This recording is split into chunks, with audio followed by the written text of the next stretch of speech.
Welcome to Brothers of the Word, because brother, you need the Word. Now, as most of you know, I am actually in the country of Spain walking the 500-mile El Camino, the Camino de Santiago, commonly in English called the Way of St. James. It's a pilgrimage that my oldest son and I are walking, and right now we're on the 26th day of walking out of a total of 42 days. So we've got 2 days of traveling back and forth to Spain, 40 days on the trail, and we walk 6 days, rest 1. And God has said for me to deliver 3 of the messages of the 6 weeks that I will be out of the country from the trail. So this is actually from the path. This is the 3rd and final message that you will hear from me coming from the trail. Now, right now, I'm out in the middle of nature. There's a big horse that's right behind me. The wind is blowing. So I'm going to do the best that I can to talk to you over the mountain wind and the sun. And I hope the horse does not start neighing in the background. As you can see, there he goes right there. So it's really out in the middle of nature, in the middle of the mountain, but it's what God wanted me to do. And as you know, I have been on a series dealing with the word contentment. And as God told me to speak about contentment, he said, ask George what each of the letters of contentment means. And I spoke from the topic with each one of the letters. C was care. O was opinion. N was new. T was time. E, which was the first of the messages from the trail, was excessive. And N was neighbor. And it is interesting about the sermon on neighbor. For the first time now, of course, you all know I work with my father's company that he founded called Bronner Brothers. We have a corporate meeting every week. And at the end of the corporate meeting on this past Tuesday, actually I was on a Zoom call because I'm here in Spain, but I still attend the meetings. And my brother Bernard, who is the president, he said, he hardly ever talks about spiritual things in a corporate meeting. But he said, my brother Nathaniel preached a sermon last week that simply had everyone in tears. And it so shocked me when he mentioned this sermon in a corporate meeting that I didn't even have a response for it. But I want to let you know, Bernard, I appreciate that.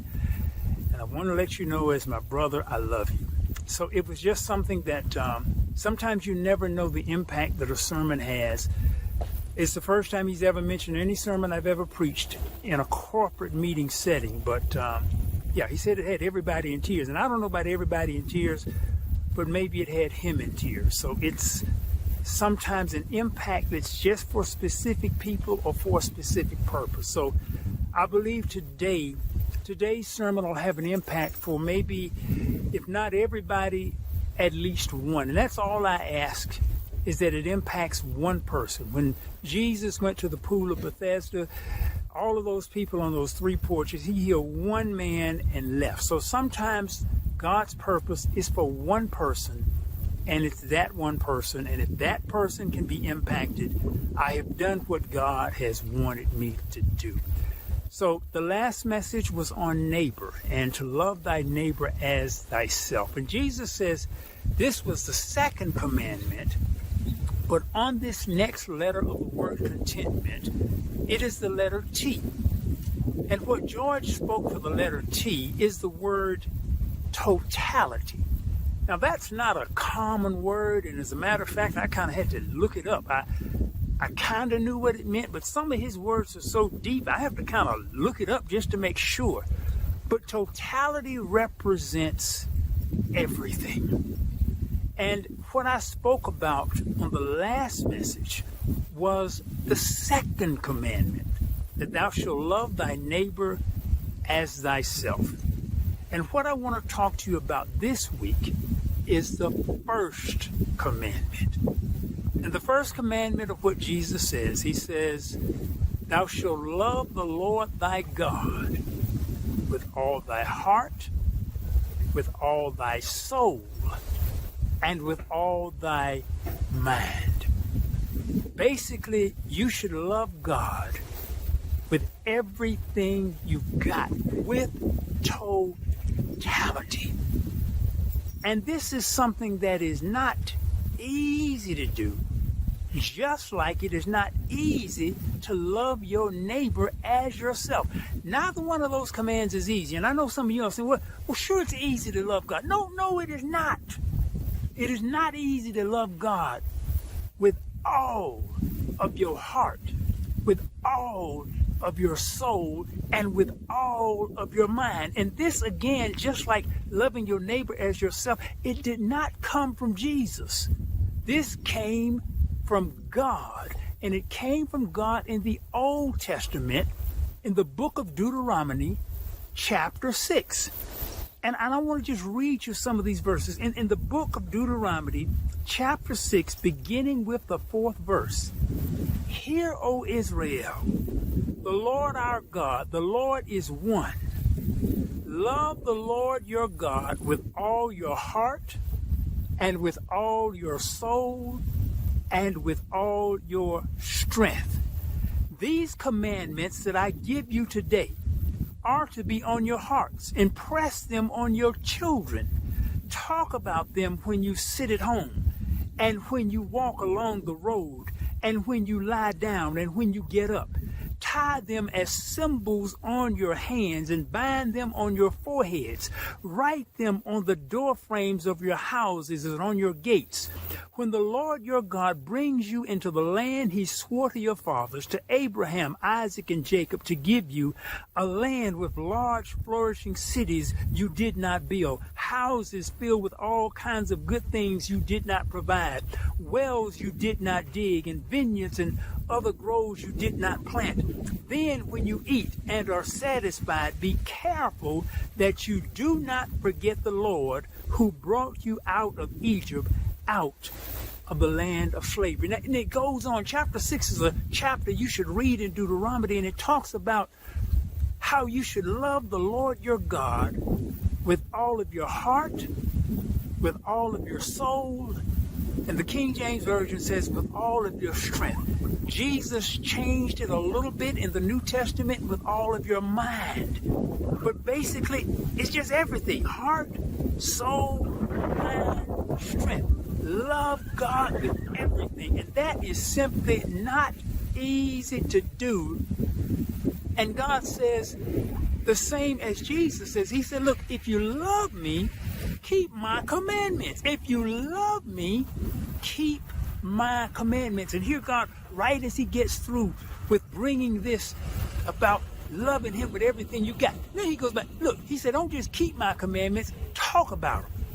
Talk about me when you walk down the street. Talk about me when you lie down. Talk about me to your children. Write it upon your foreheads and have it right. All of my commands right. Bind it around your body. Put it on your doorpost. God says everywhere you go, laying down or standing up or walking in your homes and out in the market, talk about me. If you love me, oh, there's the horse. Amen. I got an amen corner. Listen to that. I got an amen corner. Amen.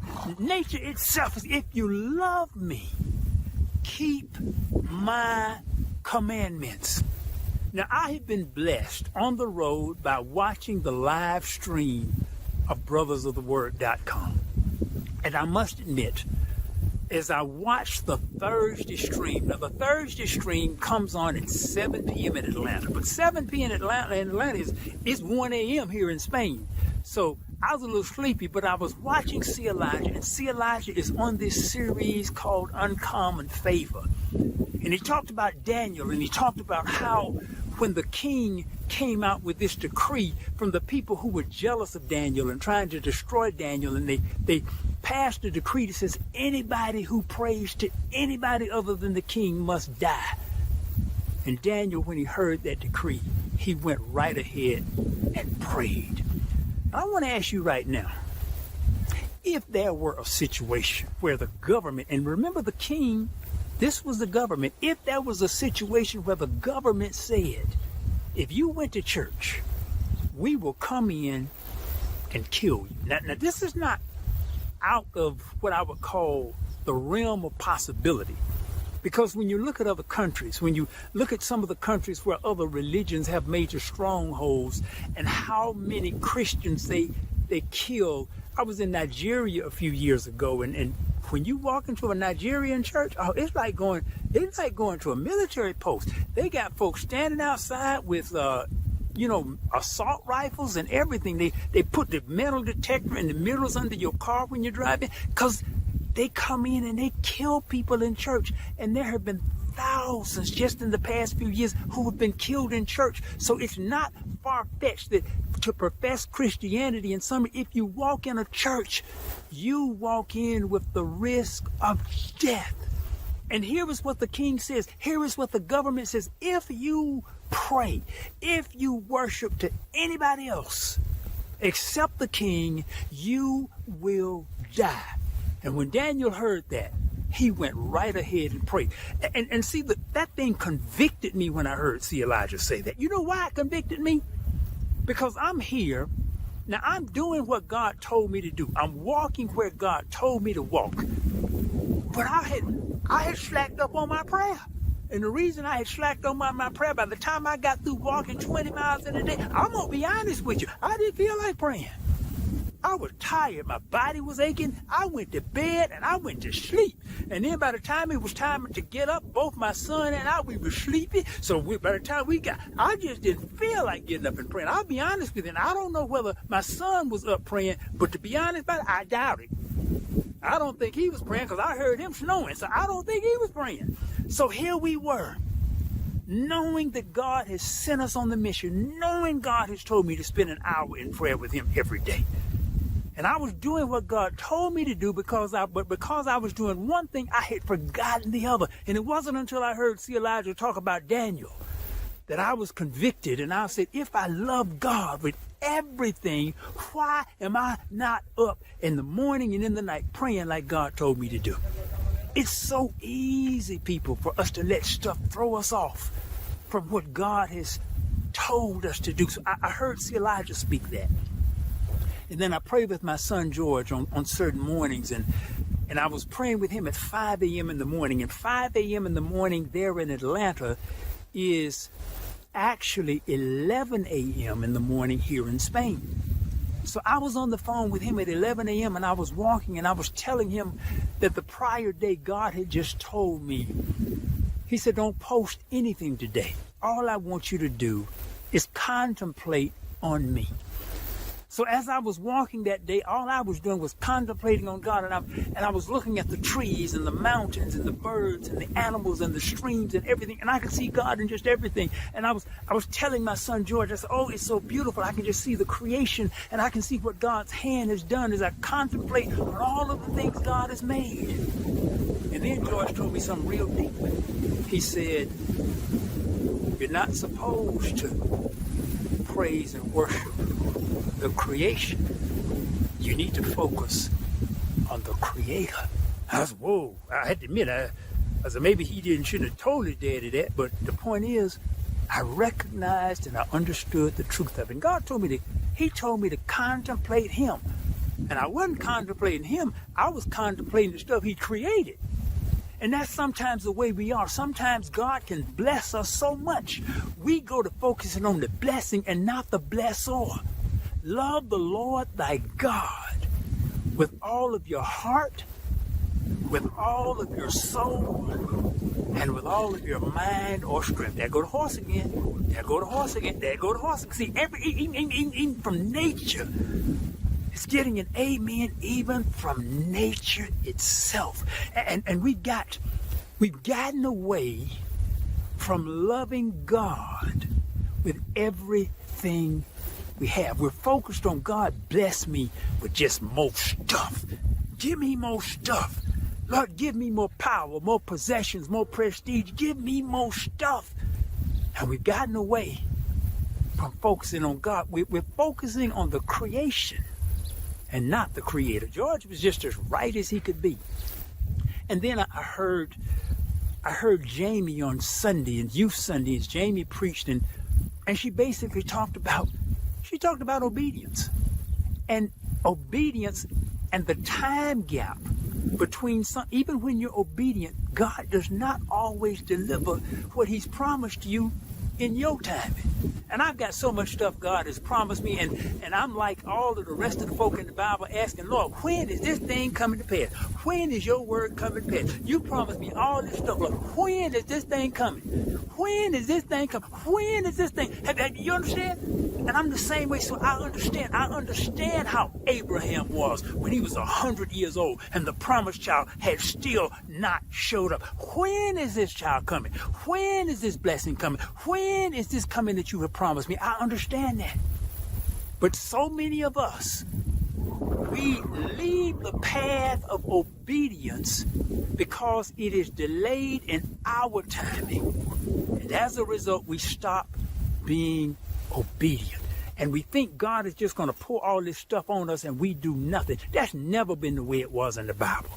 That's the way modern Christianity has painted some stuff, but that's never the way that stuff was in the Bible. By God's word, you had to do what he told you to do. Now the thing about it is this.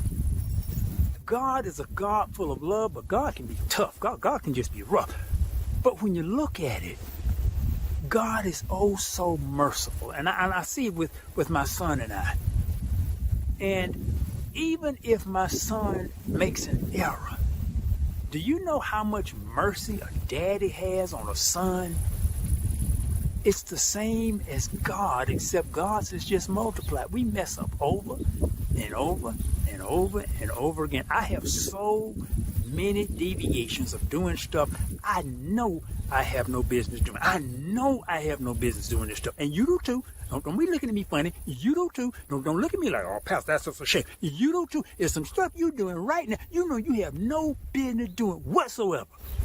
And it doesn't matter how big the stuff is. It doesn't matter what area the stuff is in. See, some of you will look at some of my stuff and say, Pastor, that ain't that. It is something if God has told you not to do it. That's the whole point. You cannot, and that's one of the things as we move into, there's so much stuff today. I was walking with a pastor today, Pastor David out of California. I had met him a few weeks ago, and we see each other on the trail every now and then. And I asked Pastor David, I said, look, you got any spiritual revelations while you've been here on the trail? He said, oh yeah. He said, I done had 2 big ones in just the last couple of days. He said, number one, I had a massive revelation about my father. He said, my father passed about 6 years ago, but when he passed, he said, we had some issues. And we had some unresolved stuff between us. He said, walking on this trail, I just had revelation after revelation after revelation. And I've gotten those issues resolved between my father and myself. It's clear now. And the second thing he says is this. He says, see, I'm pastoring a church. He says, but I got to rebuild my whole church. And he said, I got to turn my church into a church of love. That's why sometimes this trail, and that's why God will send you on a pilgrimage, something you don't understand. But being in obedience, when God told me at the age of 65, I want you to walk the El Camino, and you will walk it with one of your sons. When he told me this, and people, I got to be, look, it's not just I'm so adventurous. I didn't want to walk no 500-mile trip. That thing, and I knew that thing was going to be rough. There's no question about that. Obedience and doing what God tells you to do is not easy. Don't let anybody fool you about that. I hear a lot of people say, I just wish I could hear from the voice of God. That ain't. Didn't you hear the children of Israel? Look, Lord, stop talking to us. Stop talking to us direct. Send us a prophet because we tired of hearing this stuff direct. So when you hear from God, it's the obedience that's the challenge that you face. And walking this thing, I done got blisters and all kind of pain, all kind of stuff, dealing with this stuff. This thing ain't easy.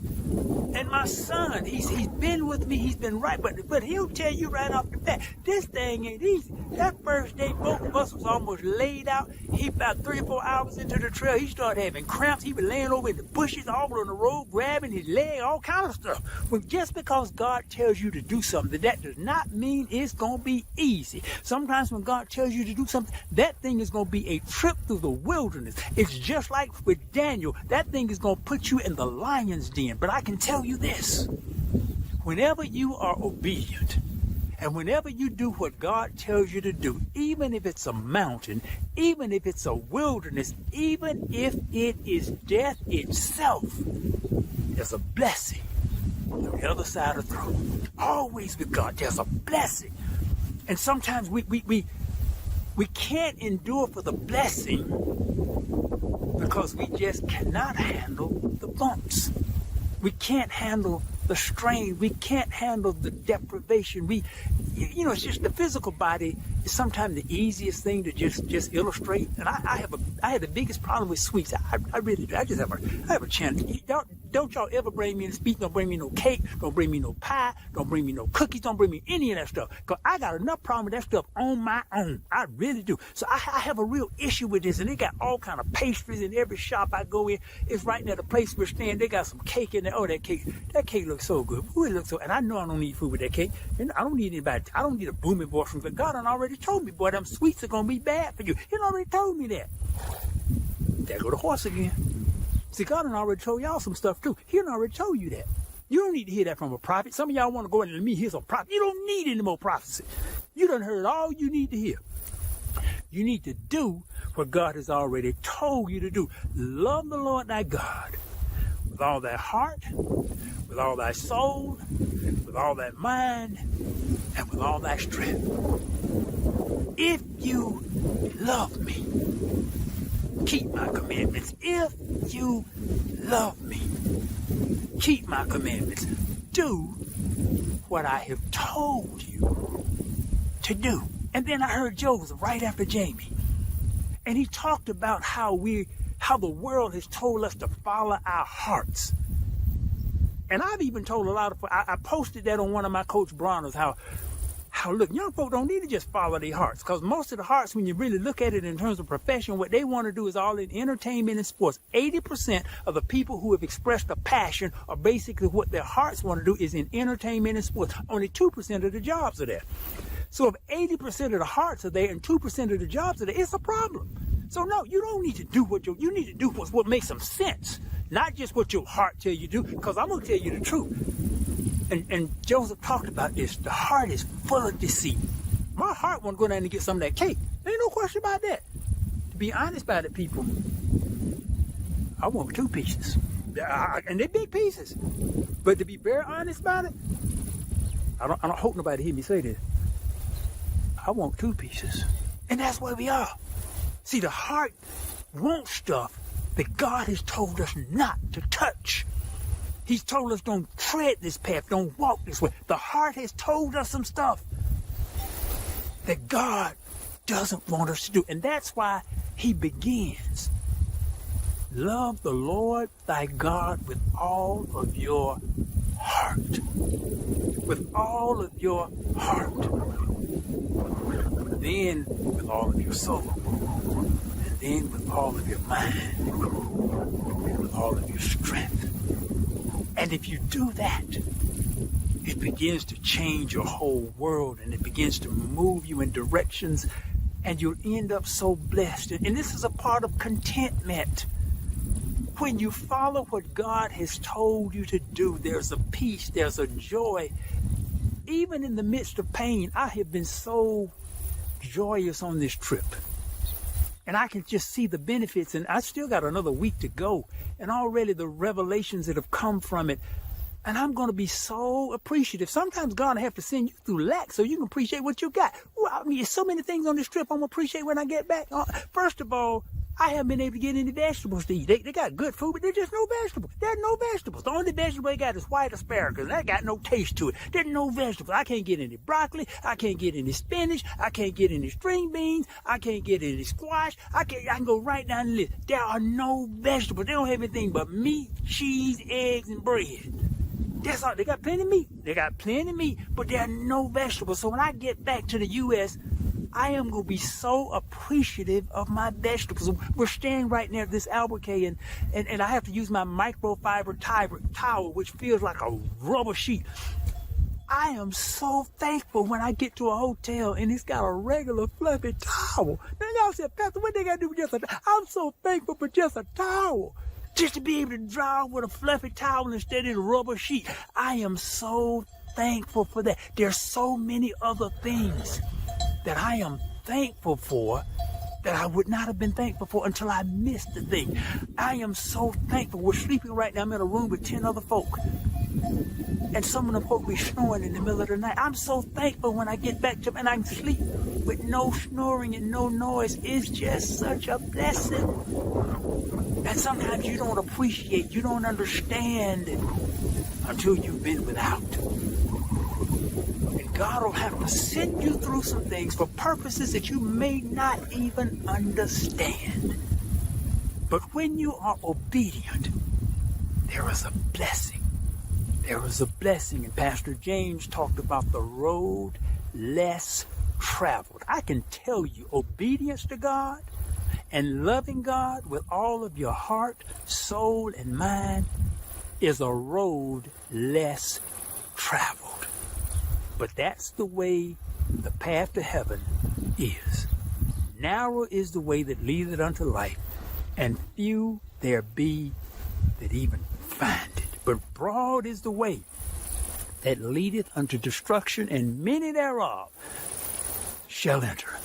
So people, I'm here in Spain, and I tell you that love the Lord your God with all of your heart, with all of your soul, with all of your mind, and with all of your strength. It's difficult to do, but do the best that you can and start loving God with everything. And it's shown in obedience to what God tells you and has told you to do. Makes a world of difference, and it'll bring you contentment and peace in your soul. Totality. Totality. Totality. Totally love God. Love the Creator, not the creation. And when you can get to that level, you will have contentment in your soul. I want to ask my oldest son now to come and pray, and I want to ask him to pray for this reason.